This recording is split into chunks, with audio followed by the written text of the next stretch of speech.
Hello friends, RSS teaching centre में आपका स्वागत है।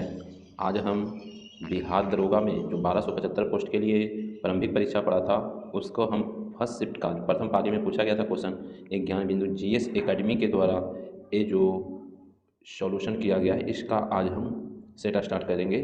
तो देर ना करते हुए फर्स्ट शिफ्ट में पूछा गया था, देख सकते हैं। फर्स्ट नंबर क्वेश्चन करा 5वां एशियान भारत व्यापार शिखर सम्मेलन कहाँ आयोजित किया गया था। तो इसका सही आंसर कुआलालंपुर हो जाएगा, कुआलालंपुर हो जाएगा। अब इसका डिस्कशन की हम बात करेंगे तो 5वां आसियान भारत शिखर सम्मेलन 6 मार्च 2023 को कुआलालंपुर मलेशिया के जो कैपिटल है कुआलालंपुर में आयोजित किया गया था। इसका थीम था strengthening and moving forward ASEAN India economic relations for a strategic business partnership है। आसियान की बात करेंगे तो आसियान का जो फुल फॉर्म होता है association of south east Asian nation होता है। यह एक क्षेत्रीय संगठन है। कहेगा कि आसियान की स्थापना कब हुआ, तो याद रखिए 1967 में हुआ है।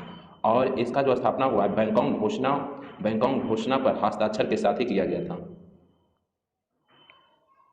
8 अगस्त को आसियान दिवस के रूप में मनाया जाता है। कहेगा आसियान दिवस कब मनाया जाता है, तो 8 अगस्त के रूप में। आसियान का सचिवालय कहेगा कहाँ है, तो जकार्ता, इंडोनेशिया के जो कैपिटल है जकार्ता। तथा इसका आदर्श वा one vision one identity one community है इसका आदर्श वा। आसियान के जो संस्थापक देश था उस टाइम स्थापना हुआ था तो इंडोनेशिया, मलेशिया, फिलीपींस, सिंगापुर और थाईलैंड था। स्थापना के टाइम में ये सब देश था। वर्तमान में हम बात करेंगे तो वर्तमान में आसियान में 11 मेंबर हो गया है। यहाँ 10 दिया हुआ है, एक और बढ़ गया है, 11 मेंबर कर लीजिएगा।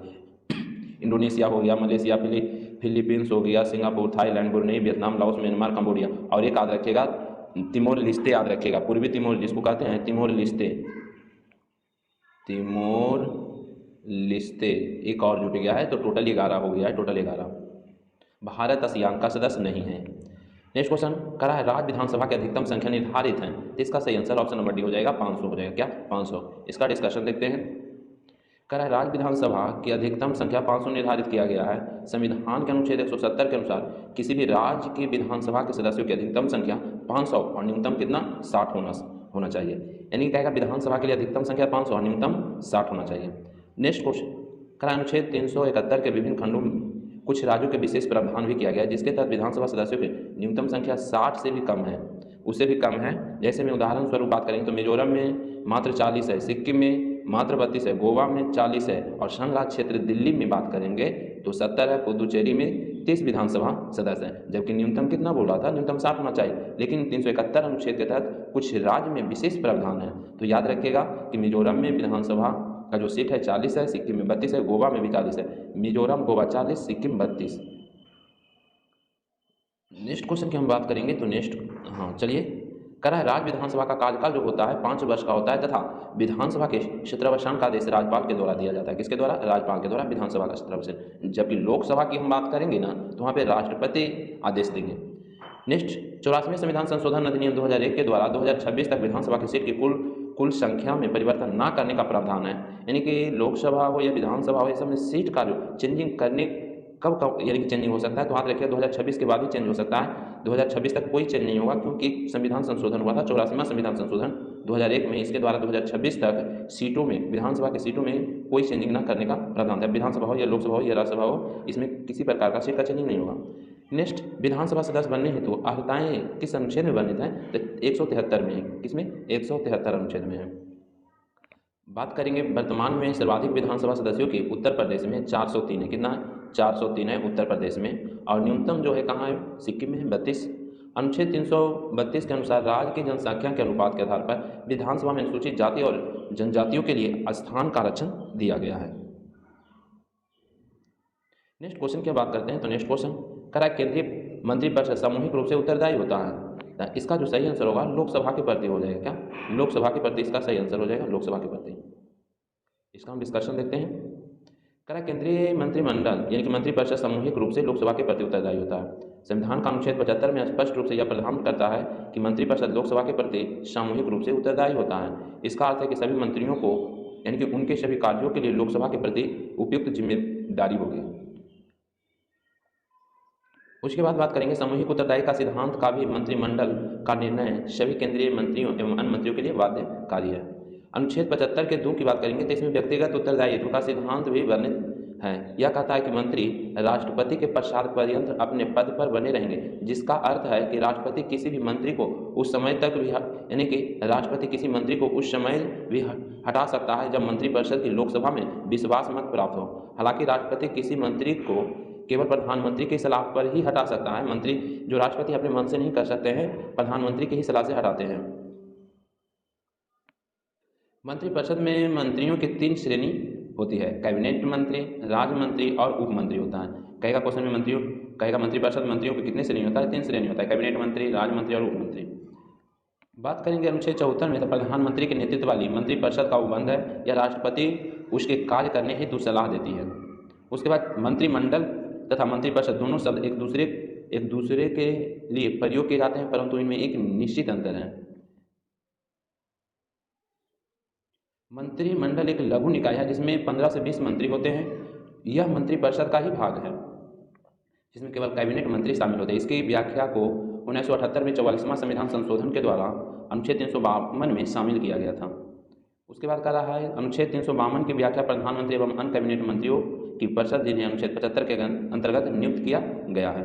प्रधानमंत्री की नियुक्ति 75 में। नेक्स्ट क्वेश्चन कह रहा है राष्ट्रीय आय बराबर होती है, तो इसका सही आंसर ऑप्शन नंबर 1 हो जाएगा, एनएनपी बराबर एनएनपी/एफसी फैक्टर कॉस्ट। राष्ट्रीय आय एनएनपी फैक्टर कॉस्ट बराबर होती है राष्ट्रीय आय।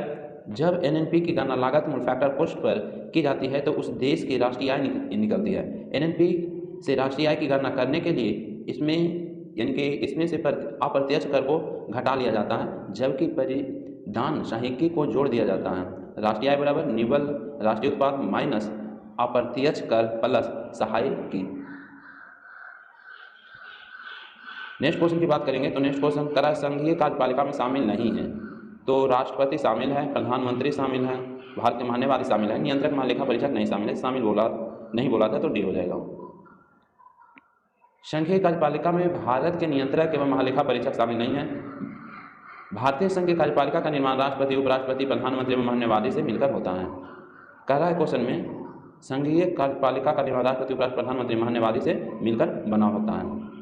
संविधान के भाग 5 के अनुच्छेद 52 से 78 तक संघ की कार्यपालिका का वर्णन है और सब 52 से 78 तक संघ की कार्यपालिका का वर्णन है। संसदीय व्यवस्था में कार्यपालिका अपनी नीतियों एवं कार्यों के लिए विधायिका के प्रति उत्तरदायी होती है। संघ की कार्यपालिका शक्ति राष्ट्रपति को प्राप्त है, परंतु वास्तविक शक्ति प्रधानमंत्री और उनके मंत्रिपरिषद में निहित होती है। कहेगा संघ की कार्यपालिका शक्ति किसमें निहित होती है, तो याद रखिएगा राष्ट्रपति में निहित होती है। कहेगा किन में निहित होती है, तो याद रखिएगा राष्ट्रपति में ही निहित होती है। लेकिन क्वेश्चन में आपसे कहेगा कि वास्तविक शक्ति किन में निहित होती है, तो प्रधानमंत्री एवं उनके मंत्रिपरिषद में निहित होती है। अनुच्छेद 52 के माध्यम से राष्ट्रपति का पद का प्रावधान किया गया है और राष्ट्रपति का पद जो लिया गया है ब्रिटेन के संविधान से, याद रखिएगा ब्रिटेन के संविधान से, अमेरिका नहीं माना, ब्रिटेन के संविधान से लिया गया। अनुच्छेद 53 के तहत भारत का राष्ट्रपति अपनी कार्यपालिका संबंधी समस्त शक्तियों का प्रयोग स्वयं अथवा अधीनस्थ अधिकारियों के माध्यम से करता है। प्रधानमंत्री शासन का प्रशासनिक प्रधान होता है जो शक्तियों का वास्तविक प्रयोग करता है। बात करेंगे, कहेगा कि अनुच्छेद 75 के में राष्ट्रपति द्वारा प्रधानमंत्री की नियुक्ति का प्रावधान करता है, अर्थात राष्ट्रपति संसदीय व्यवस्था के अनुसार लोकसभा में बहुमत दल के नेता प्रधानमंत्री को नियुक्त करता है। प्रधानमंत्री की नियुक्ति होता है जो उसमें बहुमत दल के नेता के रूप में नियुक्ति होता है। संविधान के अनुच्छेद 76 के अंतर्गत भारत के महान्यवादी का पद का प्रावधान है। महान्यवादी 76 राष्ट्रपति द्वारा महान्यवादी की नियुक्ति होती है, वह राष्ट्रपति के पश्चात पर्यंत पद धारण करता है या देश के सर्वोच्च कानून अधिकारी की योग्यता रखते हैं। महान्यवादी आम आदमी का भी केस लड़ सकते हैं, एक सरकार का तो केस लड़ेंगे, आम आदमी का भी केस लड़ेंगे। भारत के नियंत्रक एवं महालेखा परीक्षक का उल्लेख संविधान के अनुच्छेद 148 से 151 में किया गया है।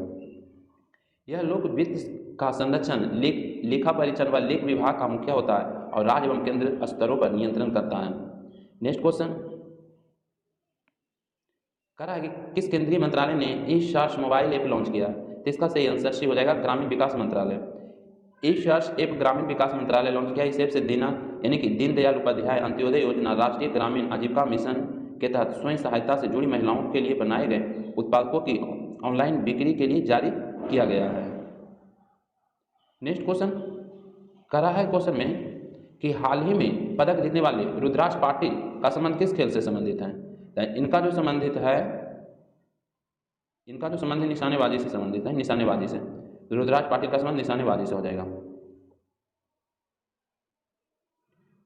रुद्राक्ष पाटिल का संबंध निशानेबाजी से है एवं अन्य खेल एवं खिलाड़ी से पूछा जाता है तो जरूर ध्यान दीजिए। जैसे में हम बात कर लेते हैं निशानेबाजी से कौन कौन संबंधित है। अभिनव बिंद्रा निशानेबाजी, मनु भाकर निशानेबाजी, श्रेयसी सी जो ये भी निशानेबाजी, गगन नारंग निशानेबाजी, अंजलि भागवत ये भी निशानेबाजी, सौरभ चौधरी निशानेबाजी, फिर अपूर्वी चंदेला निशानेबाजी, राजेश सरनोबत निशानेबाजी, अवनी लखेरा लेखरा जो है ये भी निशानेबाजी से है। अब मुक्केबाजी की बात करेंगे तो मेरी कॉम मुक्केबाजी, निखत जरीन मुक्केबाजी, लवलीना बोरगोहेन मुक्केबाजी, और बात करेंगे विजेंद्र सिंह मुक्केबाजी, अमित पंघाल मुक्केबाजी, पूजा रानी मुक्केबाजी, सरिता देवी मुक्केबाजी, मोहम्मद अली मुक्केबाजी, सब मुक्केबाजी संबंधित हैं।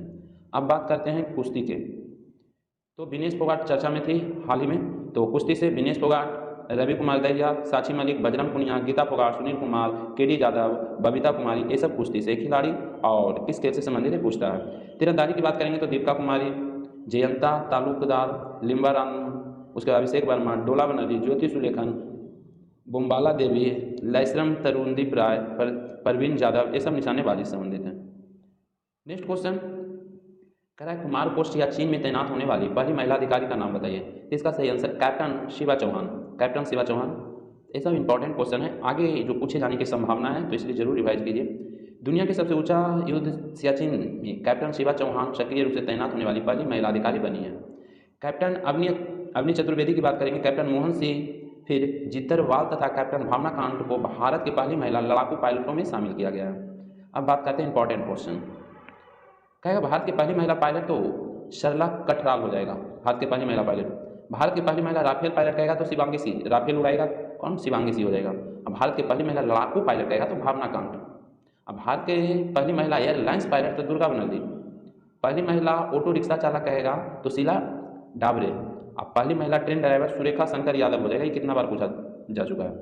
उसके बाद कहेगा भारत में पहली महिला IFS तो चेनीरा बुलियप्पा। चलिए नेक्स्ट क्वेश्चन की बात करेंगे, तो यहाँ पे एक मैथ दिया हुआ है, इसका आंसर डी हो जाएगा, ये सिंपल है। नेक्स्ट क्वेश्चन की हम बात करेंगे, तो नेक्स्ट क्वेश्चन करा बिहार में प्रचलित कीमतों पर 2001 11 से 12 19 से 20 विशुद्ध राज्य घरेलू उत्पादन में वृद्धि दर क्या थी। इसका सही आंसर 13.5 था, 13.5 था। नेक्स्ट क्वेश्चन करा कौशाम्बी किस जनपद की राजधानी थी। तो इसका सही आंसर वत्स के कौशाम्बी हो जाएगा, क्या वत्स के कौशाम्बी। बात करेंगे कौशाम्बी वत्स जनपद की राजधानी थी।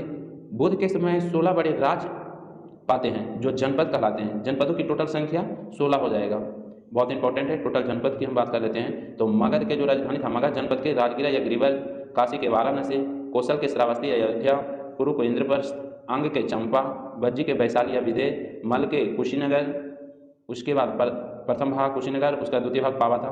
उसके बाद चेदी के सुक्तिमती या सुतिवती।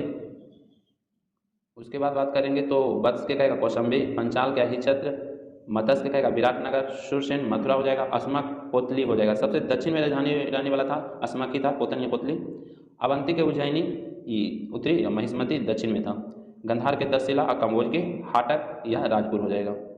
यहाँ पर इंपॉर्टेंट दिया हुआ है, थोड़ा सा ये क्वेश्चन में थोड़ा सा कम दिखाई दे रहा होगा, लेकिन सब सही है। कह 16 जनपदों में अस्मक एक ऐसा जनपद था जो दक्षिण भारत गोदावरी नदी के किनारे स्थित था। कहेगा 16 जनपदों में दक्षिण में कौन था, तो याद रखिएगा अस्मक ही था जो दक्षिण में था। 16 जनपदों में केवल बज्जी एवं मल में गणतंत्रात्मक व्यवस्था था, जबकि शेष में राजतंत्रात्मक था। कहेगा गणतंत्र व्यवस्था कहाँ कहाँ था, तो बज्जी और वैशाली में था, और इसके अलावा 14 में राजतंत्रात्मक था। बात करेंगे करा वैशाली के लिच्छवी गणराज्य विश्व का प्रथम गणतंत्र माना जाता है। कहेगा विश्व का प्रथम गणतंत्र किसको माना जाता है, तो वैशाली के लिच्छवी को याद रखिएगा। और जो बज्जी संघ की राजधानी, इसका जो गठन हुआ था 500 ईसा पूर्व में हुआ था। नेक्स्ट क्वेश्चन की हम बात करेंगे तो नेक्स्ट, हाँ अभी इसमें और थोड़ा होगा, चलिए। करा है महाजनपदों का उल्लेख, क्वेश्चन इंपॉर्टेंट है, पूछा गया। कहेगा यहाँ पर कर लीजिएगा 16 महाजनपदों का उल्लेख बौद्ध ग्रंथ के किसमें मिलता है, तो अंगुत्तर निकाय याद रखिएगा। और जैन ग्रंथ के कहेगा किसमें, तो भगवती सूत्र के। 16 महाजनपद बौद्ध ग्रंथ के अंगुत्तर निकाय में मिलता है और जैन ग्रंथ के भगवती सूत्र में मिलता है, याद रखिएगा। नेक्स्ट क्वेश्चन, हाँ महापरिनिर्माण सूत्र में 16 महानगरों की सूचना मिलती है, चंपा, राजगिरा, श्रावस्ती, काशी, कौशाम्बी और साकेत का। विश्व में सबसे प्राचीन वैभवशाली महानगर पाटलिपुत्र हैं। नेक्स्ट क्वेश्चन करा क्वेश्चन में किस समूह का सही प्रकट करने वाले शब्द युग्म हैं, तो देखते हैं कौन है। तो इसका जो सही आंसर हो जाएगा डी हो जाएगा, सर बान हो जाएगा। एक सर का मतलब तालाब होता है, ये सही हो जाएगा। चलिए यहाँ पर और कुछ दिया हुआ है। कुल का मतलब वंश होता है और ये कुल का मतलब किनारा होता है। देव का मतलब देवता होता है, देव का मतलब ये भगवान होता है। अनल का मतलब आगे या आगिन होता है और अनिल का मतलब हवा होता है। चलिए नेक्स्ट क्वेश्चन की हम बात करेंगे तो कह रहा है कि रूस किस संधि के द्वारा प्रथम विश्व युद्ध से अलग हो गया था। तो इसका सही आंसर ऑप्शन नंबर डी हो जाएगा, वे ब्रेस्ट लिटोवस की संधि के द्वारा अलग हो गया था। बेस्ट लिस्टोवस की संधि के द्वारा रूस प्रथम विश्व युद्ध से बाहर हो गया था। बेस्ट लिस्टोवस की संधि 3 मार्च 1918 को रूस की नई बोल्शेविक्स यानी कि बोल्शेविक सरकार और जर्मनी या केंद्रीय शक्तियों जर्मनी, ऑस्ट्रिया हंगरी, ओटोमन साम्राज्य, बुल्गारिया के बीच हस्तांतरित एक अलग संधि थी जिसमें प्रथम विश्व युद्ध में रूस की भागीदारी को समाप्त कर दिया। 2 महीने की बातचीत के बाद जर्मन नियंत्रण वेस्ट लियोटोवस में संधि पर हस्ताक्षर कर दिए। उसके बाद संधि के अनुसार सोवियत रूस ने मित्र राष्ट्रों के प्रति शाही रूप से सभी प्रतिबद्धताओं को पूरा नहीं कर सका, इसलिए पूर्वी यूरोप और पश्चिमी एशिया में 11 स्वतंत्र राष्ट्र हो गया। यह संधि रूस के लिए बहुत अपमानजनक संधि थी। रूस को अपने विशाल क्षेत्र में लगभग 6.5 करोड़ यानी कि लगभग 6.5 करोड़ जनसंख्या वंचित होना पड़ा। इस संधि को हो जाने के बाद रूस विश्व युद्ध से अलग हो गया, जिसे बोल्शेविक सरकार ने देशों के आंतरिक समस्या पर ध्यान देने का समय मिल गया। नेक्स्ट क्वेश्चन करा विस्थापन। विस्थापन का दूरी के साथ अनुपात हमेशा 1 के बराबर या कम होता है, डी हो जाएगा। विस्थापन का दूरी के साथ अनुपात हमेशा 1 के बराबर या कम होता है। प्रारंभिक वस्तु एवं अंतिम वस्तु के बीच के न्यूनतम दूरी को क्या कहेंगे? विस्थापन कहेंगे।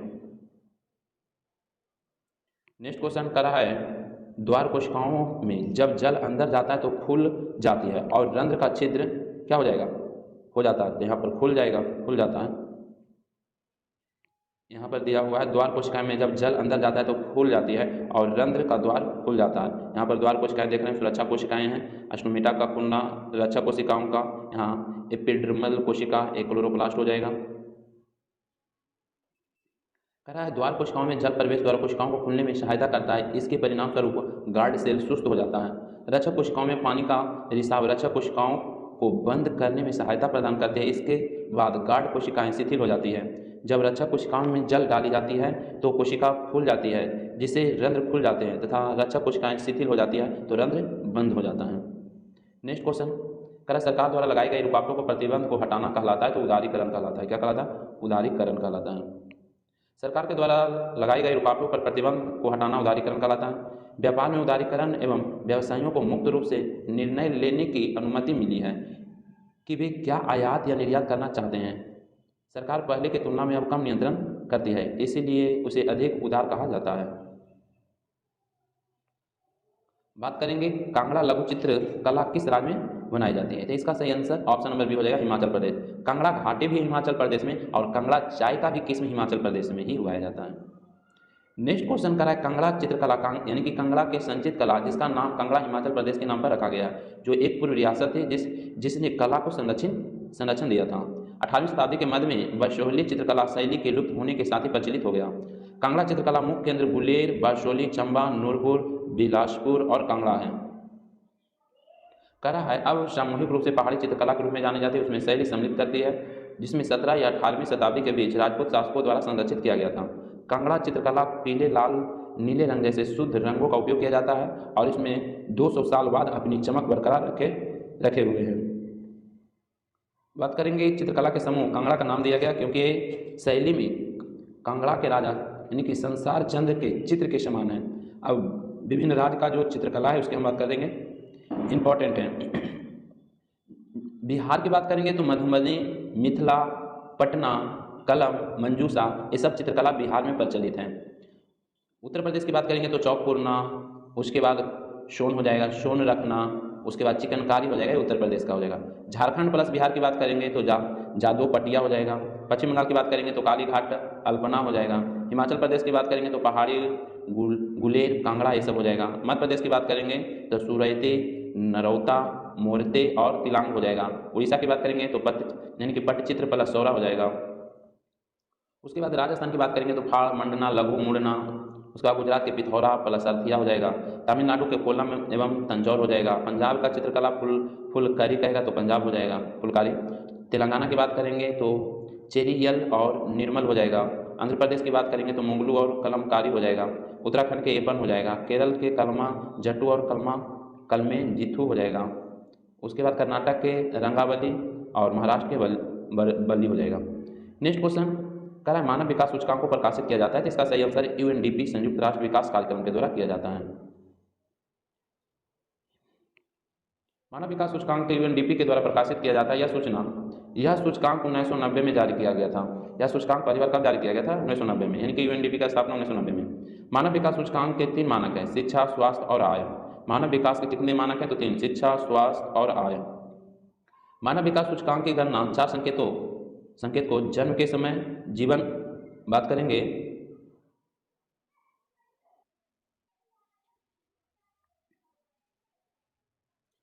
जन्म के समय, जीवन प्रत्याशा, स्कूली शिक्षा, औसत वर्ष, स्कूली शिक्षा, अपेक्षित वर्ष प्रति व्यक्ति सकल राष्ट्रीय आय द्वारा की जाती है। इसकी गणना 0 और 1 के बीच की जाती है। संकेत यानी कि संकेतक में जो देश एक अंक के जितना आसपास रहता है, मानव विकास उतने उच्च स्तर का होता है। नेक्स्ट क्वेश्चन की बात करेंगे तो कह रहा है क्वेश्चन में द स्पिरिट ऑफ लॉज नामक रचना किस लेखक का था? तो इसका सही आंसर मॉन्टेस्क्यू हो जाएगा। क्या? मॉन्टेस्क्यू हो जाएगा। आप देख रहे हैं लेखक भी पूछ रहा है। नेक्स्ट क्वेश्चन, हाँ अब इसका डिस्कशन देखते हैं। कह रहा द स्पिरिट ऑफ लॉज का जो रचना हुआ था कब हुआ था? 1748 में हुआ था। 1748 में किसके द्वारा? मॉन्टेस्क्यू के द्वारा। इस पुस्तक में सरकार के भीतर विधायिका यानी कि विधायी कार्यपालिका और न्यायपालिका के बीच सत्ता का विभाजन प्रस्तावित है।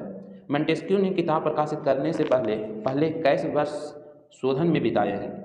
इस पुस्तक में फ्रांसीसी क्रांति का प्रभाव पड़ा है, जिससे लोग स्वतंत्रता और समानता और राजा के दुर्व्यवहार को समाप्त करने के लिए इच्छित हुए हैं। उसके बाद बात करेंगे इंपॉर्टेंट है फ्रांसीसी क्रांति से संबंधित महत्वपूर्ण रचनाएं। सोशल कॉन्ट्रैक्ट के कहेगा लेखक कौन है? रचना के कहें तो रूसो हो जाएगा। लेटर्स ऑफ इंग्लिश के लेखक तो वॉल्टेयर हो जाएगा। फिर कहेगा two treatises of government John Locke की रचना है। उसके बाद लामी द फल्क अखबार के संपादक जिया पॉल था। उसके बाद मार्सिल गीत की रचना कवि रोजेट दी लाइल द्वारा किया गया है।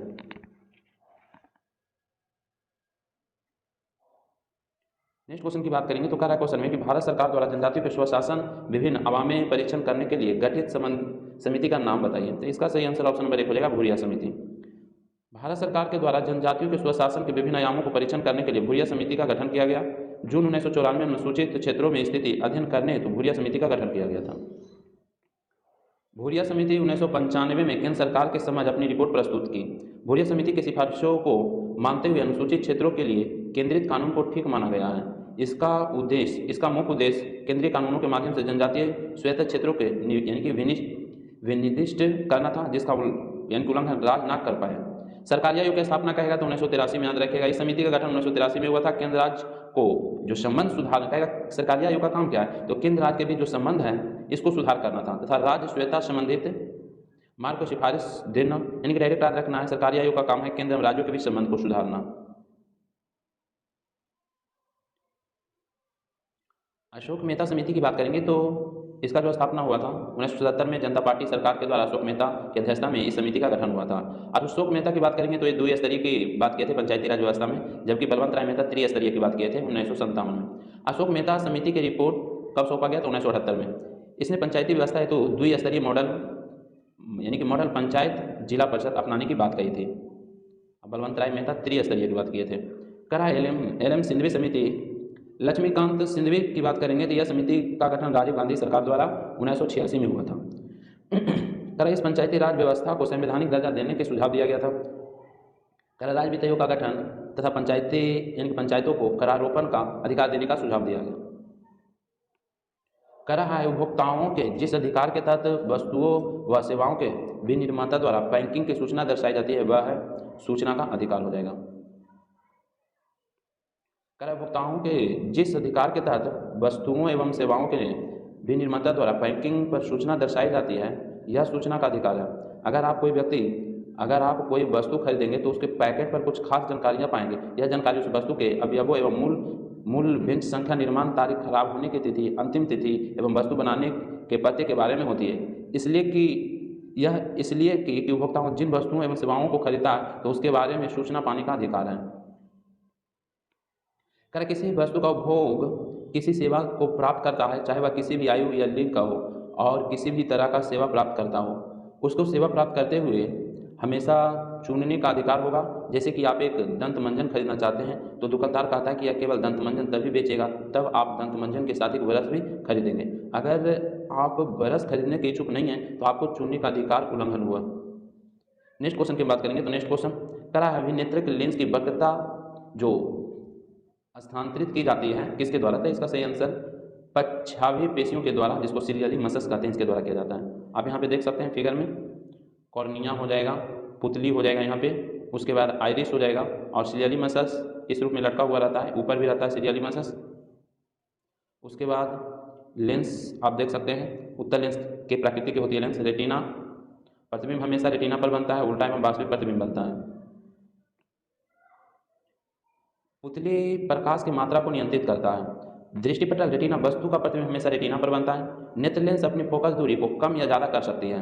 पछावी पेशियाँ जिसको हम सीरियली मसल्स कहते हैं, वस्तु दूर होगी तो फोकस दूरी एफ अधिक होगा, वस्तु पास होगी तो लेंस फोकस दूरी को भी कम कर लेगा। और ये सभी का सीरियली मसल्स या जिसको हम पछावी पेशियाँ के द्वारा किया जाता है। नेक्स्ट क्वेश्चन इंपॉर्टेंट क्वेश्चन, राष्ट्रपति राज्यसभा में खाली स्थान सदस्य मनोनीत कर सकता है? तो इसका सही आंसर 12 हो जाएगा। कितना? 12। राष्ट्रपति राज्यसभा में 12 सदस्य मनोनीत कर सकता है। संविधान का अनुच्छेद 80 राज्यसभा की संरचना का प्रावधान करता है।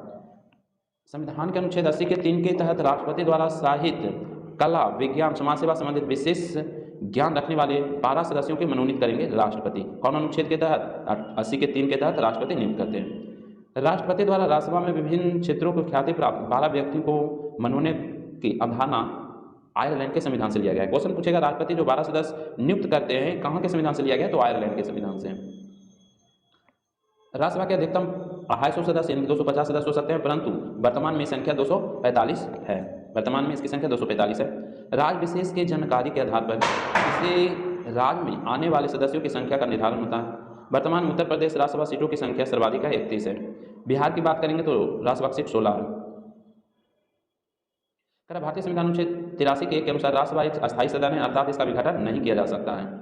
और भारत के उपराष्ट्रपति राज्यसभा का पदेन सभापति होते हैं। अनुच्छेद 89 में वर्णन है। कहेगा 89 में वर्णन क्या है? तो भारत के उपराष्ट्रपति राज्यसभा का पदेन सभापति होंगे। वर्तमान में भारत के उपराष्ट्रपति जगदीप धनखड़ जो थे कई नंबर के थे? 14वें नंबर के। जबकि आपको कमेंट में बताना है कि अभी भारत के उपराष्ट्रपति कौन है। नेक्स्ट क्वेश्चन की बात करेंगे तो नेक्स्ट क्वेश्चन करा भारत का राज्य अथवा केंद्र शासित प्रदेश के जनगणना 2011 के साक्षरता दर तीसरा सर्वाधिक मान रखा जाता था।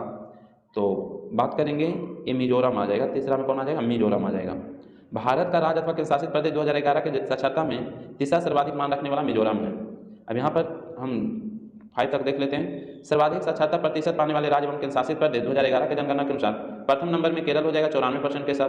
दूसरा नंबर में लक्षद्वीप हो जाएगा 91.1% के साथ। तीसरा की बात करेंगे तो मिजोरम हो जाएगा 91.3। 4 की बात करेंगे तो 88.7। यहाँ से क्वेश्चन पूछा जाता है इसलिए जरूर ध्यान दीजिए। और 5 की बात करेंगे तो त्रिपुरा हो जाएगा 87.72। फर्स्ट केरल, दूसरा लक्षद्वीप। फर्स्ट केरल, दूसरा लक्षद्वीप, फिर तीसरा मिजोरम, चौथा गोवाद रखिएगा, पांचवा त्रिपुरा। बात करेंगे न्यूनतम साक्षरता प्रतिशत वाले राज्य 2011 के अनुसार तो सबसे न्यूनतम है बिहार में 61.8 है। उसके बाद अरुणाचल हो जाएगा 65.4। उसके बाद राजस्थान, उसके बाद झारखंड और आंध्र प्रदेश। सबसे कम बिहार, उसके बाद अरुणाचल प्रदेश, उसके बाद राजस्थान, उसके बाद झारखंड, उसके बाद आंध्र प्रदेश।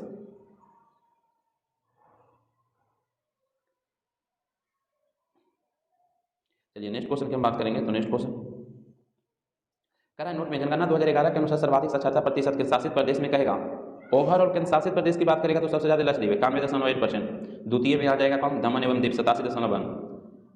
जनगणना 2011 के अनुसार न्यूनतम साक्षरता प्रतिशत वाला केंद्र शासित प्रदेश कहेगा तो दादर नगर हवेली, वहाँ 76.2 है। और राज्य में बिहार हो जाएगा। यहाँ पे एक मैथ दिया हुआ है, इसका सही आंसर सी हो जाएगा। नेक्स्ट क्वेश्चन की हम बात करेंगे तो नेक्स्ट क्वेश्चन यहाँ पे क्वेश्चन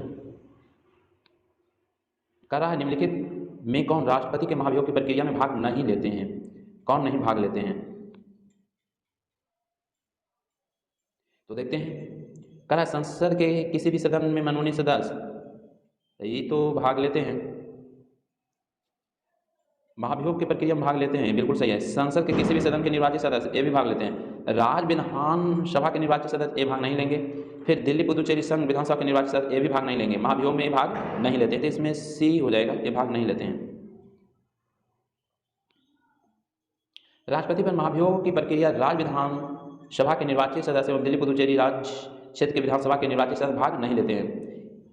संविधान के अनुच्छेद 61 के तहत राष्ट्रपति के द्वारा संविधान का अतिक्रमण करने पर संविधान को यह शक्ति है संसद को यह शक्ति है कि महाभियोग की प्रक्रिया से राष्ट्रपति को हटा सकते हैं। और राष्ट्रपति पर महाभियोग किस देश के संविधान से लिया गया? अमेरिका के संविधान से।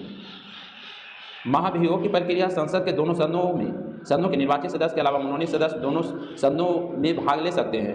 राज्य विधानसभाओं दिल्ली पुदुचेरी विधानसभा निर्वाचित सदस्य इसमें भाग नहीं ले सकते हैं, भले ही राष्ट्रपति निर्वाचन में भाग लेते हैं। राष्ट्रपति के निर्वाचन में भाग लेते हैं लेकिन महाभियोग में भाग नहीं लेते हैं। महाभियोग एक अर्ध न्यायिक प्रक्रिया है। राष्ट्रपति के महाभियोग प्रक्रिया संसद के किसी भी सदन से शुरू की जाती है। महाभियोग के आरोप संसद के किसी भी सदन से लगाया जा सकता है, लेकिन ऐसा करने पर राष्ट्रपति को 14 दिन पूर्व सूचना दिया जाएगा, नोटिस देना होता है। यह नोटिस सदन के कुल सदस्य संख्या कम से कम 1/4 सदस्य द्वारा हस्ताक्षरित होना चाहिए। यानी कि आप जिस सदन से महाभियोग लगाइएगा वहाँ से 1/4 सदस्य का हस्ताक्षर होना चाहिए। लेकिन संसद के जिस सदन से आरोप लाया जाता है उसमें सदन की कुल सदस्य संख्या के 2/3 बहुमत से संकल्प पारित करके अगले सदन में भेज दिया जाता है। सदन का दूसरा सदन आरोपी की जांच कर सही पाए जाने पर प्रस्ताव को भी अगर कुल सदस्य के 2/3 बहुमत पारित कर दे तब महाभियोग की प्रक्रिया पूर्ण मानी जाती है। इसके पश्चात राष्ट्रपति को पद से हटना पड़ता है। महाभियोग की प्रक्रिया के दौरान राष्ट्रपति को इनसे उपस्थिति होने तथा अपना प्रतिनिधि भेजने का अधिकार होता है। अभी तक भारत के किसी भी राष्ट्रपति पर महाभियोग नहीं लाया गया है। एकरा राजधानी है तो घाना की राजधानी एकरा हो जाएगा। कुछ देश की राजधानी की हम बात कर लेते हैं, कैपिटल भी पूछा जाता है। सेनेगल के कहेगा तो डकार हो जाएगा। और देखिए कुछ देश का राजधानी पूछा जाता है जो हाल फिलहाल में चर्चा में रहता है। ट्यूनीशिया के कहेगा ट्यूनिस, युगांडा के कहेगा कंपाला, अंगोला के लुआंडा, अल्जीरिया के अल्जीरियस, मोजाम्बिक के मापुतो, नामीबिया के बिंडो, नाइजर के नियामी, नाइजीरिया के अम्बुजा, सेशल्स के विक्टोरिया, ये सब याद रखना है। इथोपिया के अदीस अबाबा, बोत्सवाना के गैबोरन हो जाएगा, माली के बमाको हो जाएगा, दक्षिण सूडान के जुबा हो जाएगा। निम्नलिखित में से किस संगठन ने हाल ही में ऑपरेशन गरुड़ चलाया है? तो इसका सही आंसर सीबीआई हो जाएगा, सीबीआई के द्वारा चलाया गया है। नेक्स्ट क्वेश्चन करा एक दूरदर्शी अभिदृश्यक उत्तल लेंस के स्थान पर प्रबलय का उपयोग क्यों लाभकारी होता है? सबसे अधिक सही उत्तर चुने। इसमें सी हो जाएगा। प्रबलय दर्पण में उत्तल लेंस की तुलना में रंग संबंधी असमानताएं गोलाकार विचलन नहीं होता है और दर्पण उत्तल लेंस की तुलना में हल्का होता है, यही सही हो जाएगा इसका।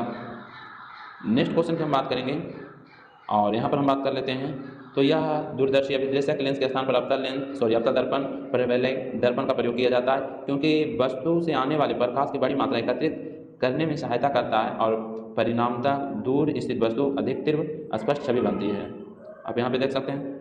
बलवंत राय मेहता कमेटी की बात करेंगे। बलवंत राय मेहता कमेटी संबंधित है, तो इसका सही आंसर पंचायती राज से हो जाएगा। क्या? पंचायती राज से हो जाएगा। बलवंत राय मेहता समिति यानी कमेटी की बलवंत राय मेहता कमेटी की पंचायती राज से संबंधित है। बलवंत राय मेहता समिति का गठन 1957 योजना आयोग के अब नीति आयोग या इसके समुदाय विकास कार्यक्रम एवं राष्ट्रीय विस्तार सेवा कार्यक्रम अध्ययन के लिए गठित की गई है और नवंबर 1957 में अपनी रिपोर्ट सौंपा है। तो बलवंत राय मेहता की बात करेंगे, त्रिस्तरीय की बात की थी। इस समिति ने पंचायती राज व्यवस्था के त्रिस्तरीय ढांचा बनाए जाने की बात कहें। पहला में हो जाएगा ग्राम स्तर पर ग्राम पंचायत, खंड ब्लॉक स्तर पर पंचायत समिति हो जाएगा, जिला स्तर पर जिला परिषद हो जाएगा। बात करेंगे नेक्स्ट क्वेश्चन की। करा है 1958 में राष्ट्रीय विकास परिषद बलवंत राय मेहता समिति की सिफारिश पर स्वीकार किया गया और 2 अक्टूबर 1959 को नागौर जिले राजस्थान के तत्कालीन प्रधानमंत्री जवाहरलाल नेहरू द्वारा देश की पहली त्रिस्तरीय पंचायत का उद्घाटन किया गया। क्या पंचायती राज व्यवस्था सबसे पहले कहाँ लागू हुआ? नागौर, राजस्थान के नागौर जिला में 1959। और दूसरा की बात करेंगे यहाँ 2 अक्टूबर को। उसके बाद तदुपरांत 11 अक्टूबर को 1959 को आंध्र प्रदेश के महबूबनगर जिले के यानी कि साधनगर विकास प्रखंड में भी शुरू किया गया। दूसरा आंध्र प्रदेश में अपनाया गया। मौलिक अधिकार संविधान के भाग 3 में अनुच्छेद 12 से 35 तक उल्लेख है। इसे अमेरिका के संविधान से लिया गया है। संविधान के भाग 3 को भारत का मैग्ना कार्टा की संज्ञा दी गई है और मूल कर्तव्य को सरदार सुरवंशी समिति के नेतृत्व में गठित सुझाव पर 42वें संविधान संशोधन 1976 के द्वारा भारतीय संविधान के भाग 4 के क और 51 के क के अंतर्गत शामिल किया गया। प्रारंभ में मूल कर्तव्य 10 थे, बाद में ऐसे प्रारंभ में मूल कर्तव्य एक भी नहीं था। 42वां संविधान संशोधन द्वारा 10 को जोड़ा गया मूल कर्तव्य और बाद में फिर 86वां संविधान संशोधन 2002 में 11वां मूल कर्तव्य जोड़ा गया। प्रारंभ में एक भी नहीं था, 42वां संविधान संशोधन के द्वारा 10 जोड़ा गया। वर्तमान में मूल कर्तव्य 11 है। मूल कर्तव्य जो लिया गया है रूस के संविधान से। भारत में मूल कर्तव्य भूतपूर्व सोवियत संघ के संविधान से लिया गया है, यहाँ पे दिया हुआ है। राज्य के नीति निर्देशक तत्व का बनना भाग 4 अनुच्छेद 36 से 51 हो जाएगा। कर रहा है क्वेश्चन में कि कोसी नदी बिहार के किस शहर में गंगा नदी से मिलती है? तो सही आंसर कुर्सेला हो जाएगा। क्या? कुर्सेला। कोसी नदी बिहार के कुर्सेला कटिहार शहर के पास गंगा नदी में मिलती है। कोशी नदी का उद्गम नेपाल स्थित गोसाई थान चोटी के पास से है। अब बात करेंगे कोशी के कुछ सहायक नदी है, प्रमुख सहायक नदी अरुणा कोशी, शून कोशी, तमूर कोशी, इंद्रावती, लिखू, दूध कोशी, भिट कोशी, ताम्र कोशी, ये सब कोशी के सहायक नदी हैं। कोशी नदी को नेपाल में सप्त कोशी के नाम से जाना जाता है। कोशी नदी की लंबाई 720 किलोमीटर है और तिब्बत, नेपाल और बिहार में एक लुप्त क्षेत्र लगभग यानी कि टोटल की बात करेंगे 74,500 वर्ग किलोमीटर है। कोशी नदी बिहार का शोक कहा जाता है। कोशी नदी का प्रवाह तंत्र के अंतर्गत सहरसा, सुपौल, मधेपुरा, पूर्णिया, किशनगंज जिलों अधिकांश क्षेत्र आते हैं। कोशी परियोजना की स्थापना 1953 में की गई, जो 1965 में बनकर के तैयार हो गया। 53 में स्टार्ट हुआ, 65 में बनकर तैयार हो गया। भारत और नेपाल की संयुक्त परियोजना है। रेशम उद्योग के लिए बिहार का भागलपुर जिला प्रसिद्ध है। कहेगा रेशम उद्योग बिहार का कौन सा जिला प्रसिद्ध है, तो भागलपुर, जिसके कारण भागलपुर को बिहार का सिल्क सिटी कहा जाता है। बिहार का सिल्क सिटी कहेगा तो भागलपुर हो जाएगा। पूर्णिया, कटिहार, सहरसा जिला में जूट के लिए प्रसिद्ध है। सबसे ज़्यादा जूट पूर्णिया में होता है। बिहार का सुपौल जिला पहला कचरा मुक्त घोषित हुआ है। सुपौल जिला कचरा मुक्त घोषित हुआ है। बात करेंगे करा निम्न संतों के कालक्रम सजाइए। तो सबसे पहले हम बात करेंगे यहाँ पे रामानुजाचार्य हो जाएंगे, उसके बाद बात करेंगे नामदेव हो जाएंगे, उसके बाद बात करेंगे चैतन्य हो जाएंगे, उसके बाद तुलसीदास। तो ऑप्शन नंबर 1 हो जाएगा। अब यहाँ पर सभी का दिया हुआ है कालक्रम। रामानुजाचार्य की बात करेंगे तो 1017 से 1137, 1017 से 1137। नामदेव की बात करेंगे तो इनका ये जो दिया हुआ है कालक्रम जन्म और मृत्यु। नामदेव की बात करेंगे तो 1270 से 1350 तक रहे हैं। चैतन्य की बात करेंगे तो 1486 से 1533। तुलसीदास की बात करेंगे 1532 से 1623 हो जाएगा। रामानुजाचार्य 1017 से 1137। रामानुजाचार्य का जन्म 1017 में पेरम्बदूर तमिलनाडु में हुआ है। इन्होंने विशिष्ट द्वैतवाद का मत दिया है। ज्ञान के स्तर पर भक्ति को महत्व दिया है। इन्होंने ब्रह्मसूत्र पर श्री भाष्य नामक टीका लिखे हैं। उसके बाद इन्होंने दक्षिण में विष्णु का अवतार माना गया है। दक्षिण में विष्णु का अवतार माना गया है रामानुजाचार्य को। नामदेव की बात करेंगे। नामदेव, इनका जन्म 1270 से 1351 के यानी कि 1270 में जन्म हुआ, 1351 में मृत्यु हुआ। महाराष्ट्रीय संत नामदेव का जीवन काल 1270 से 1350। नामदेव जो थे दर्जी थे, जो संत बनने के पहले लुटेरे का जीवन बिताते थे। लुटेरे का जीवन बिताते थे नामदेव। नामदेव वारकरी संप्रदाय की स्थापना में प्रमुख भूमिका निभाई और इनके कुछ गीत गुरु ग्रंथ साहिबा में यानी कि संकलित हैं। चैतन्य की बात करेंगे तो इनका जन्म 1486 और मृत्यु 1533 में। चैतन्य का बात करेंगे तो नामदेव नदिया जिला पश्चिम बंगाल में जन्मे। चैतन्य महाप्रभु का वास्तविक नाम विश्वम्भर था। चैतन्य ने संगीत गोष्ठी ईश्वर नाम यानी कि कीर्तन में लोकप्रिय बनाया। इन्होंने बंगाल में गौड़िया वैष्णव धर्म की स्थापना की। ये शगुन उपासक एवं कृष्ण भक्ति शाखा से संबंधित है। इनके अनुयायियों इन्हें कृष्ण के अवतार और गौ यानी कि गौरम महाप्रभु कहते थे। इनका दर्शन अचिंत्य भेदो भेदवाद कहलाता है। कृष्ण यानी कि कृष्णदास कविराज ने बंगला में चैतन्य यानी कि चैत्य चरित्रमित की रचना की। तुलसीदास की बात करेंगे। इनका जन्म उत्तर प्रदेश के बांदा जिले में राजापुर गांव 1532 में हुआ।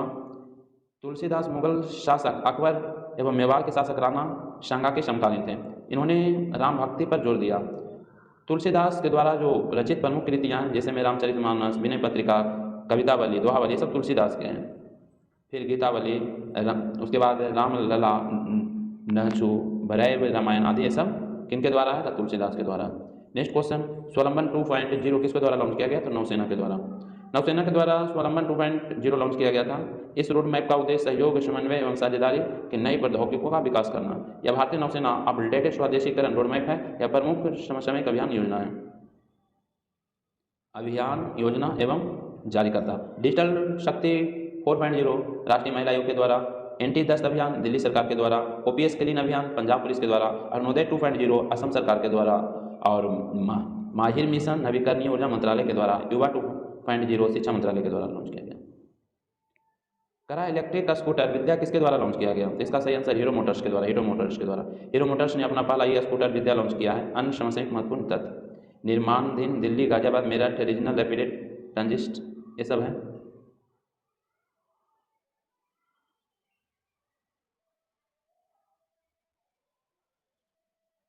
यहाँ पे 34, चलिए ठीक है।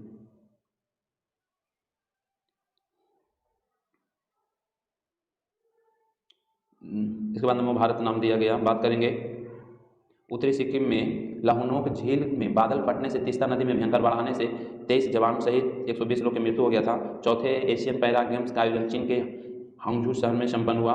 और इंटरनेशनल ओलंपिक कमेटी IOC ने क्रिकेट के साथ साथ lacrosse, baseball, softball, flag football, squash को भी लॉस एंजलिस ओलंपिक 2028 में शामिल किया जाएगा।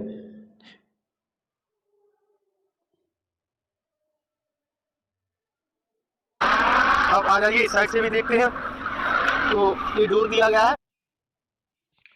नेक्स्ट क्वेश्चन की बात करेंगे तो नेक्स्ट क्वेश्चन क्या कर रहा है, अलीनगर के संधि किसके बीच हुआ? तो इसका सही आंसर ब्रिटिश और सिराजुद्दौला के बीच हुआ था। ब्रिटिश और सिराजुद्दौला।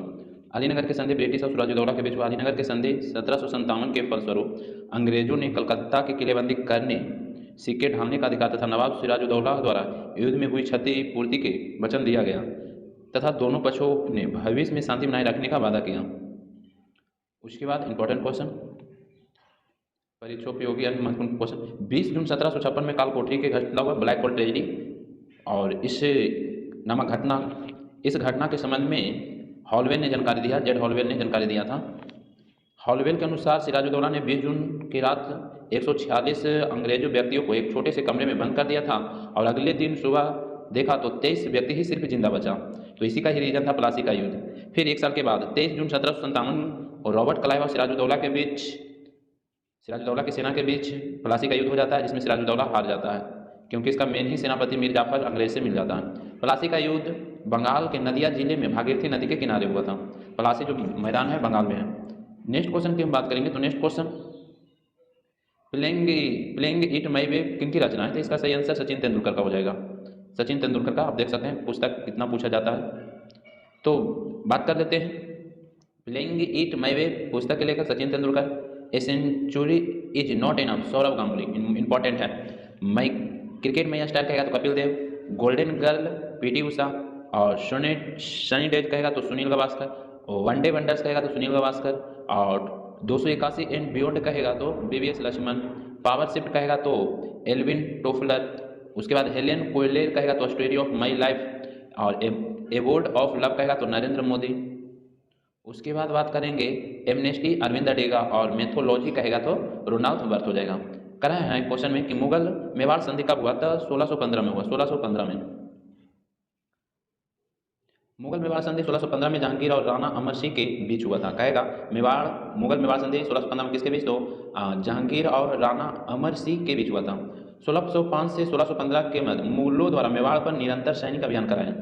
अंततः 1615 में मेवाड़ के शासक राणा अमर सिंह ने आत्मसमर्पण कर दिया। मेवाड़ अभियान की सफलता के बाद खुर्रम को शाह खुर्रम की उपाधि दिया गया। मंगल पांडे ने किस नेटिव इन्फेंट्री से संबंधित है? इसका सही आंसर 34 नेटिव इन्फेंट्री हो जाएगा। 34 नेटिव इन्फेंट्री हो जाएगा। मंगल पांडे 34 नेटिव इन्फेंट्री से संबंधित है। 29 मार्च 1857 में मंगल पांडे बैरकपुर बंगाल में गाय के चर्बी एवं कारतूसों में मुंह से काटने से स्पष्ट मना कर दिया, और उसने लेफ्टिनेंट बाग और मेजर ह्यूरन को गोली मारकर हत्या कर दी। कौन? मंगल पांडे कर दिए, बाग और ह्यूरन को।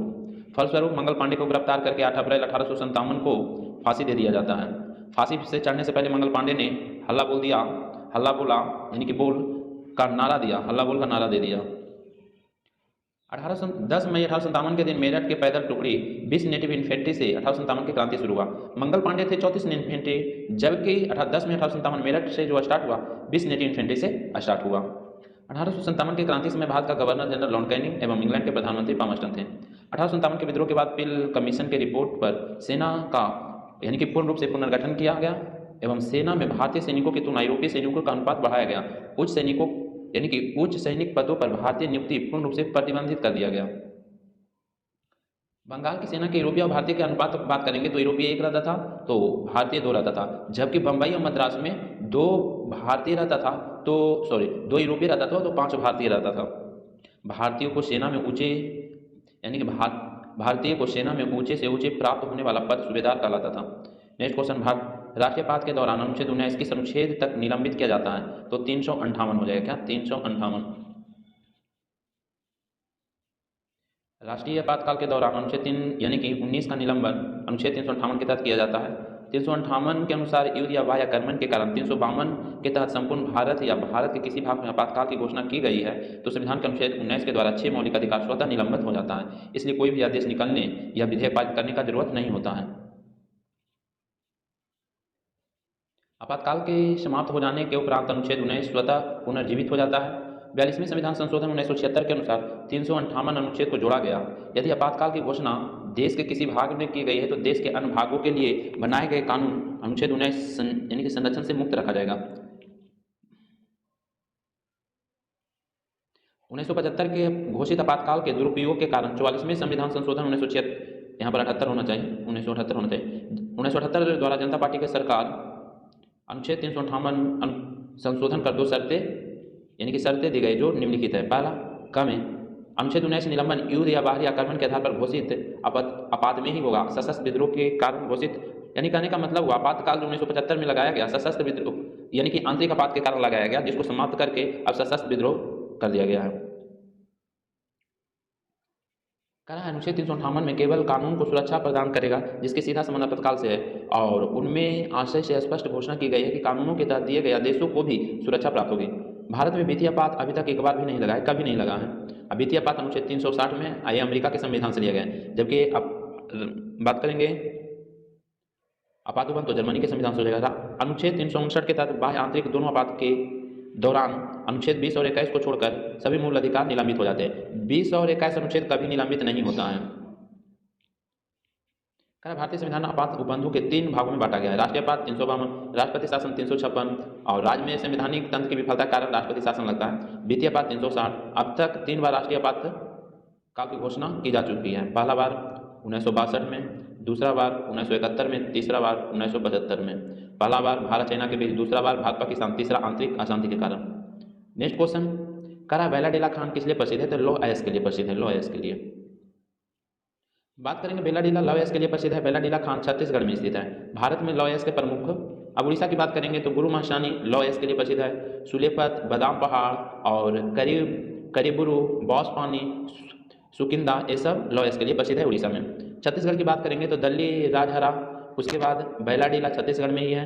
दंतेवाड़ा भी छत्तीसगढ़ में लौ ऐश के लिए, बस्तर भी छत्तीसगढ़ में, आर्य डोगरी भी छत्तीसगढ़ में। झारखंड की बात करेंगे तो वहाँ नोआमुंडी, गुआ, पलामू, सिंदूरपुर, ये सब लौ ऐश के लिए प्रसिद्ध है। बात कर्नाटक की बात करेंगे तो बेल्लारी, शिमोगा, चित्रकूट, कुद्रेमुख, बाबा बुदन की पहाड़ी, ये सब लौ ऐश के लिए प्रसिद्ध है कर्नाटक में। महाराष्ट्र की बात करेंगे तो रत्नागिरी, चंद्रपुर, तमिलनाडु में नीलगिरी, सेलम, आंध्र प्रदेश में बरंगल, कुर्नूल, जयपेटा, रमल्ला, कोटा, बंदियुथी, अनंतपुर, नेल्लौर। गुजरात की बात करेंगे तो भावनगर, जूनागढ़, खंडेश्वर और बड़ोदरा, ये लौ ऐश के लिए प्रसिद्ध है। नेक्स्ट क्वेश्चन करा है प्रोजेक्ट 71 किससे संबंधित है? तो इसका जो सही आंसर होगा ऑप्शन नंबर 1 हो जाएगा, यानी कि पनडुब्बी से हो जाएगा। क्या पनडुब्बी से हो जाएगा? आप देख सकते हैं प्रोजेक्ट 75 भारतीय नौसेना P-75 श्रेणी की पनडुब्बियों का अनुवर्ती है। प्रोजेक्ट 75-1 के तहत 6 पारंपरिक पनडुब्बी का निर्माण के लिए स्वदेशी तौर पर परिकल्पना की गई है, जो अत्यधिक वायु स्वतंत्र प्रनोदक प्रणाली से लैस है। इसकी अनुमति लागत की बात करेंगे 43,000 करोड़ रुपये है। इसके तहत 6 पनडुब्बी INS कलवरी, INS बागसीर, INS बेला, INS खंडेरी और INS करंज और INS बागी के स्थापना यानी कि निर्माण किया जाएगा। ब्रॉन्ज की बात करेंगे, ब्रॉन्ज मेडल यानी कि ब्रॉन्ज मेडल मिश्रण होता है, तो सही आंसर कॉपर और एशियन का हो जाएगा, कॉपर और एशियन का हो जाएगा। ब्रॉन्ज की बात करेंगे कॉपर और एशियन मिश्रण होता है, कॉपर तांबा, और बात करेंगे तांबा इसका उपयोग कर मास्टर मिश्रण धातु को तैयार किया जाता है, जिसमें अनाज भंडार एवं रिफाइनरी संशोधन संबंधी सामग्रियाँ सुरक्षित रहता है, कॉपर और SI सिलिकॉन का उपयोग करके। उसके बाद ब्रास की बात करेंगे तो कॉपर 60 से 80% होता है, और इसमें कंडेंसर बर्तन इत्यादि निर्माण में। ब्रॉन्ज की बात करेंगे ब्रॉन्ज, तो इसमें कॉपर और एशियन रहता है, सिक्का, घंटी, बर्तन इत्यादि बनाने में यूज किया जाएगा। उसके बाद बात करेंगे डेल्टा मेटल की बात करेंगे तो कॉपर 60%, जिंक 38%। बेरिंग एवं जहाज का प्रोपेलर के निर्माण में। जर्मन सिल्वर किसका मिश्र धातु होता है? तो जस्ता, तांबा, निकेल यानी कि कॉपर, जिंक, निकेल हो जाएगा जर्मन सिल्वर। इसमें गहना, बर्तन इत्यादि बनाया जाता है इसके द्वारा। मोनेल मेटल की बात करेंगे तो कॉपर और निकेल हो जाएगा। भी एसिड कंटेनर एवं एसिड पंप इत्यादि निर्माण में। एल्युमिनियम ब्रॉन्ज की बात करेंगे तो कॉपर और एल्युमिनियम होता है, इसमें सिक्का या मूर्ति इत्यादि बनाने में यूज किया जाता है। और बात करेंगे फॉस्फर ब्रॉन्ज की बात करेंगे तो कॉपर और एशियन और P। नेक्स्ट क्वेश्चन करा है पश्चिम घाट में प्रचलित कुर्देमुख क्या है? तो एक पर्वत चोटी है। क्या है? पर्वत चोटी है। पश्चिम घाट बात करेंगे इधर से, ये पश्चिम घाट हो गया।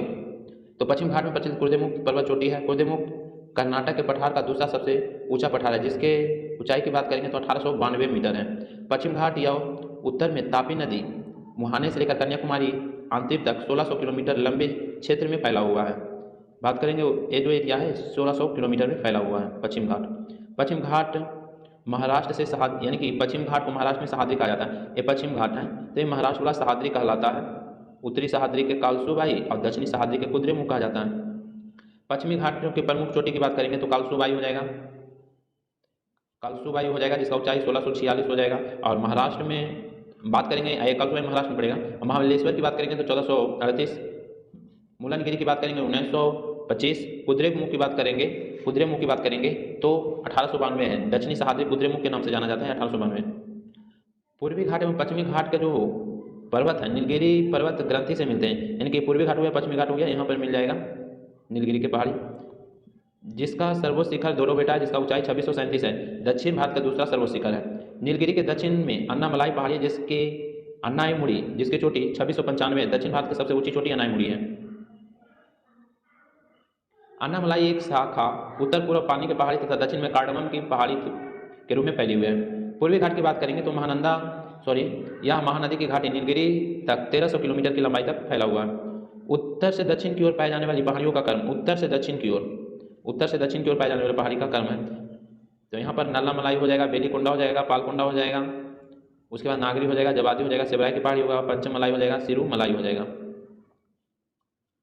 पूर्वी घाट के प्रमुख चोटी जिंदगढ़ा हो जाएगा, जिसका ऊंचाई की बात करेंगे 1690 मीटर और महेंद्रगिरी 1501 है। तो पूर्वी घाट में सबसे जो ऊंचा हो जाएगा जिंदगढ़ा हो जाएगा, आंध्र प्रदेश में पड़ता है, 1690 हो जाएगा। जबकि उड़ीसा की बात करेंगे तो यहाँ पर महेंद्रगिरी 1501 हो जाएगा। तो सबसे ऊंचा महेंद्रगिरी से ज़्यादा जिंदगढ़ा हो जाएगा, तो जिंदगढ़ा मारिएगा सबसे ऊंची चोटी में पूर्वी घाट के। नेक्स्ट क्वेश्चन की बात करेंगे तो क्या भारत में एकमात्र रहता हुआ राष्ट्रीय उद्यान, तो एक कैमूर लमजाओ राष्ट्रीय उद्यान हो जाएगा। भारत का एकमात्र रहता हुआ राष्ट्रीय उद्यान कैमूर लमजाओ है, जो राष्ट्रीय उद्यान मणिपुर के लोटक झील में स्थित है। राष्ट्रीय उद्यान का 2/3 भाग कुमड़ी मिट्टी या बायोमास से निर्मित तैरता हुआ दलदला, यानी कि दलदल द्वारा निर्मित है। यह उद्यान शंघाई हिरन के लिए प्रसिद्ध है। जम्मू कश्मीर की बात करेंगे तो दाचीगम जम्मू कश्मीर में हो जाएगा, एकमात्र क्षेत्र जहां कश्मीरी जो अष्टैग हंगुल पाए जाएंगे। लद्दाख की बात करेंगे तो यहाँ पर हेमिस हो जाएगा, भारत का सबसे बड़ा राष्ट्रीय उद्यान हेमिस है जो लद्दाख में है। जिम कार्बेट की बात करेंगे उत्तराखंड में हो जाएगा, 1936 में यह बना था भारत का पहला राष्ट्रीय उद्यान जो रामगंगा नदी के किनारे हैं। अब इसका नाम चेंज करके रामगंगा नेशनल पार्क भी कर दिया गया है। केवलादेव राजस्थान में है, यहाँ पर साइबेरियन क्रेन नाम से प्रवासी पक्षी आश्रय स्थल मरु ग्रेट इंडियन वेस्टर्न का प्राकृतिक आवास है, याद रखिएगा। कांगेर घाटी की बात करेंगे तो छत्तीसगढ़ में हो जाएगा। इराना चार्ल्स डार्विन नामक नई मेढक की प्रजाति पाई जाती है। मध्य प्रदेश की बात, बांधवगढ़ मध्य प्रदेश में, यहाँ पर सफ़ेद शेर पाया जाएगा। वालफाक्रम की बात करेंगे तो मेघालय में यहाँ रेड पांडा पाया जाएगा। गिर की बात करेंगे तो एशियाई शेर गिर राष्ट्रीय उद्यान में, एक गुजरात में है। काजीरंगा में एक सिंग वाला गैंडा है। असम में इंपॉर्टेंट है, जरूर ध्यान दीजिए। नेक्स्ट क्वेश्चन कह रहा है निम्न में से किस संस्था आरबीआई के विनियमन नहीं करता है, तो गैर बैंकिंग वित्तीय कंपनी हो जाएगा इसका सही आंसर। उपकरण निवेश संबंधी संस्था आरबीआई विनियमन नहीं करता है। भारतीय रिजर्व बैंक की स्थापना भारतीय रिजर्व बैंक के अधिनियम 1934 के प्रावधान के द्वारा 1 अप्रैल 1935 को किया गया। शुरुआत में रिजर्व बैंक केंद्रीय कार्यालय कोलकाता में स्थापित था। कहाँ था? शुरुआत में कलकत्ता में किया गया था, फिर वर्ष 1937 में स्थायी रूप से मुंबई स्थानांतरित किया।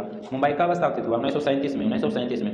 प्रारंभ में यह निजी स्वामित्व वाला था। वर्ष 1949 में आरबीआई के राष्ट्रीयकरण के बाद भारत सरकार ने पूर्ण स्वामित्व है। आरबीआई बैंकिंग परिचालन के लिए विस्तृत यानी कि मानदंड निर्धारित करता है, जिसके अंतर्गत देश की बैंकिंग और वित्तीय प्रणाली काम करती है। उद्देश्य प्रणाली के लोगों को विश्वास बनाए रखना और जमाकर्ताओं के हितों की रक्षा करना, आम जनताओं को किफायती बैंकिंग सेवाएं प्रदान करना या उपलब्ध कराना। नेक्स्ट क्वेश्चन, निम्नलिखित में कौन सा क्षेत्रफल में सबसे बड़ा है? तो राजस्थान हो जाएगा। राजस्थान के क्षेत्रफल के अनुसार सबसे बड़ा राज्य है। क्षेत्रफल के अनुसार सबसे बड़ा राजस्थान, दूसरा नंबर मध्य प्रदेश, तीसरा नंबर महाराष्ट्र, उत्तर प्रदेश चौथा नंबर में और पांचवा नंबर में गुजरात हो जाएगा। एक कम से कम 3 याद रखना है, राजस्थान, मध्य प्रदेश और महाराष्ट्र, उसके बाद उत्तर प्रदेश आएगा। और क्षेत्रफल में छोटे की बात करेंगे तो गोवा सबसे छोटा, उससे थोड़ा बड़ा सिक्किम, उससे थोड़ा त्रिपुरा, फिर नागालैंड, फिर मिजोरम याद रखेगा। क्षेत्रफल के अनुसार केंद्रशासित प्रदेश की बात करेंगे तो लद्दाख हो जाएगा सबसे बड़ा, उसके बाद जम्मू कश्मीर, उसके बाद अंडमान हो जाएगा, फिर दिल्ली, दादरा नगरी, पुदुचेरी और चंडीगढ़ हो जाएगा। सबसे छोटा लक्षद्वीप हो जाएगा, मात्र 32 किलोमीटर में फैला हुआ। नोट बिहार का क्षेत्रफल की बात करेंगे तो भारत में 12वां नंबर पर आ जाएगा, जिसका क्षेत्रफल है 94,163 वर्ग किलोमीटर बिहार का। यहाँ पे एक इंग्लिश दिया हुआ, इसका आंसर सी हो जाएगा। नेक्स्ट क्वेश्चन की बात करेंगे तो करा कि निम्नलिखित में तत्वों में सबसे कम विद्युत ऋणात्मकता किसका होगा। यहाँ पर सबसे कम विद्युत ऋणात्मकता की बात करेंगे तो CS को हो जाएगा। CS निम्नलिखित CS विद्युत ऋणात्मकता सबसे कम हो जाएगा। लिथियम की बात करेंगे तो 0.98 विद्युत ऋणात्मकता है। CS की बात करेंगे तो 0.79 और क्लोरीन की बात करेंगे तो 3.16 और नाइट्रोजन की बात करेंगे 3.04। नेक्स्ट क्वेश्चन करा एक समान वृत्तीय गति निम्न राशि स्थिर रहती है, तो इसमें अस्थिर क्या रहता है, तो चाल अस्थिर रहेगा वृत्तीय गति में। संवेग त्वरण वेग अस्थिर नहीं रहता है। एक समान वृत्तीय गति में चाल स्थिर रहता है। एक समान वृत्तीय गति में त्वरित गति है, क्योंकि निकाय को गति की दिशा लगातार बदलती रहती है एवं वृत्तीय गति के दौरान निकाय का कोणीय वेग स्थिर रहता है। इसे एक समान वृत्तीय गति कहते हैं। वृत्तीय गति चूंकि गति की दिशा लगातार बदलती रहती है, इसलिए त्वरण एक समान वृत्तीय गति के दौरान बदलता रहता है। अभिकेंद्रक बल mv²/r हो जाएगा। आप टोटल देख सकते हैं। चलिए नेक्स्ट क्वेश्चन की हम बात कर लेते हैं। करा निम्नलिखित निवारक निरोध अधिनियम के कालक्रमानुसार व्यवस्थित कीजिए। तो यहाँ पे सबसे पहले आ जाएगा 2 आंतरिक सुरक्षा व्यवस्था अधिनियम, उसके बाद 4 आ जाएगा विदेशी मुद्रा संरक्षण तस्करी गतिविधियों को रोकथाम अधिनियम, उसके बाद 1 आ जाएगा राष्ट्रीय सुरक्षा अधिनियम, उसके बाद 3 आ जाएगा स्वापक औषधि एवं वन प्रभावी पदार्थ अवैध व्यापार निवारण अधिनियम। ऑप्शन नंबर 1 हो जाएगा। अब यहाँ पर हम बात कर लेते हैं किसका कब स्थापना किया गया। निवारक अधिनियम 1950 जो 1969 में समाप्त कर दिया गया। आंतरिक सुरक्षा अधिनियम मीसा जिसे कहते हैं 1917 में, जिसे 1975 में निरस्त किया गया। स्थापना 17 में, निरस्त 75 में। विदेशी मुद्रा संरक्षण व्यसन निवारण अधिनियम 1974 में। राष्ट्रीय सुरक्षा अधिनियम नासा 1980 में। चोर बाजारी निवारक अधिनियम यानी कि निवारक एवं आवश्यक वस्तु प्रदय अधिनियम 1980। आतंकवादी डायरेक्ट हम इसका बात करेंगे टाटा की तो 1985 या 1995 में समाप्त किया गया टाटा। उसके बाद बात करेंगे व्यापक औषधि मानव प्रभावी पदार्थ व्यापक निवारण 1988। कोटा 2002।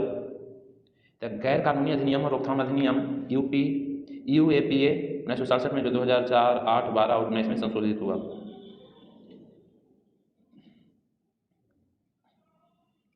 चौवालीसवें संविधान संशोधन अधिनियम 1978 के द्वारा निरोध अवधि के बिना सलाहकार बोर्ड के राय 3 से 2 माह तक कर दिया गया। निम्नलिखित में कौन अभिभषणीय द्रव्यों को अलग करने का एक विधि है। तो यहाँ पर जो सही आंसर हो जाएगा ऑप्शन नंबर बी हो जाएगा, प्रभारी आसवन हो जाएगा। प्रभारी आसवन हो जाएगा। नेक्स्ट क्वेश्चन करा गंगा के निचले मैदान किस फसल के लिए आदर्श परिस्थिति प्रदान करते हैं। तो जूट हो जाएगा। जूट हो जाएगा। गंगा के निचले मैदान जूट आदर्श परिस्थिति प्रदान करते हैं। गंगा के ऊपरी मैदान उत्तराखंड, पश्चिमी उत्तर प्रदेश विस्तार हो जाएगा। मध्य गंगा के मैदान पूर्वी उत्तर प्रदेश, पश्चिमी बिहार हो जाएगा। गंगा के निचला मैदान पूर्वी बिहार और पश्चिम बंगाल हो जाएगा और बांग्लादेश में विस्तृत है। भारत में जूट सबसे बड़ा उत्पादक है, इसके बाद बांग्लादेश हो जाएगा, उसके बाद चाइना हो जाएगा। भारत सर्वाधिक जूट उत्पादन पश्चिम बंगाल में होता है। भारत में जूट उत्पादन में द्वितीय स्थान बिहार का है। बिहार के पूर्णिया, कटिहार, मधेपुरा आदि जिलों में होता है। Next question